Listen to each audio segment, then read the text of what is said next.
Bismillahirrahmanirrahim. Assalamualaikum warahmatullahi wabarakatuh. Salam jumpa kembali dengan channel Dunia Fana News. Malaysia adalah negara di Asia Tenggara yang mempunyai kemajuan pesat di bidang ekonomi. Salah satu indikasinya adalah pendapatan per kapitanya yang sudah tinggi, yaitu sekitar 11.000 US dollar. Namun meskipun mempunyai pendapatan per kapita yang sudah tinggi, namun ternyata harga-harga kebutuhan pokok seperti BBM atau bahan bakar minyak dan harga sembako atau di Malaysia disebut dengan barang runcit ternyata tidaklah tinggi-tinggi amat, bahkan cenderung lebih murah. Dengan tingginya pendapatan per kapita dan murahnya harga-harga kebutuhan pokok di Malaysia, itulah yang membuat kehidupan rakyat Malaysia menjadi lebih sejahtera. Bayangkan jika tingginya pendapatan per kapita dan juga diikuti dengan melambungnya harga-harga kebutuhan pokok, maka akan sulit untuk meningkatkan tingkat kesejahteraan rakyat Malaysia karena semua hasil pendapatan akan habis untuk memenuhi kebutuhan hidup sehari-hari.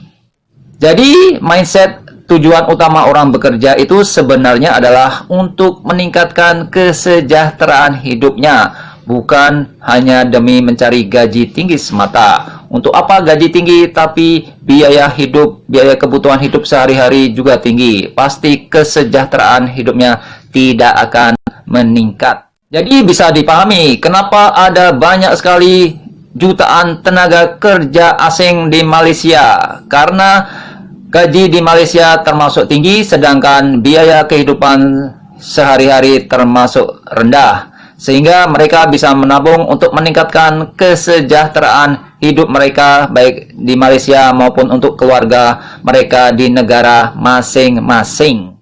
Yang menjadi pertanyaan adalah, kenapa ekonomi Malaysia yang sudah termasuk maju itu, namun biaya hidupnya termasuk rendah? Karena disokong oleh harga-harga kebutuhan pokok yang rendah pula. Kenapakah harga-harga kebutuhan pokok di Malaysia termasuk rendah? Karena di Malaysia ada subsidi dari pemerintah dan juga ada pengontrolan harga-harga kebutuhan pokok di Malaysia yang sangat ketat dari pemerintah Malaysia dengan sistem harga eceran tertinggi. Jadi tidak setiap orang atau setiap pelaku bisnis bisa melakukan permainan harga sesuka hati mereka karena semua harga sudah dikontrol oleh pemerintah. Tidak boleh melebihi harga eceran tertinggi. Bagi siapapun yang melakukan pelanggaran permainan harga dengan melebihi atau kurang dari harga eceran tertinggi tersebut, maka akan dikenakan sanksi hukum yang tegas.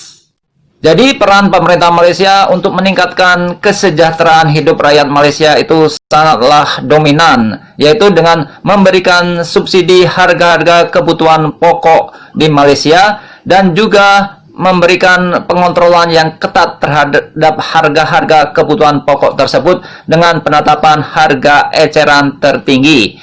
Oke, demikian informasi yang bisa kami sampaikan kali ini. Terima kasih atas perhatian Anda semuanya. Wassalamualaikum warahmatullahi wabarakatuh.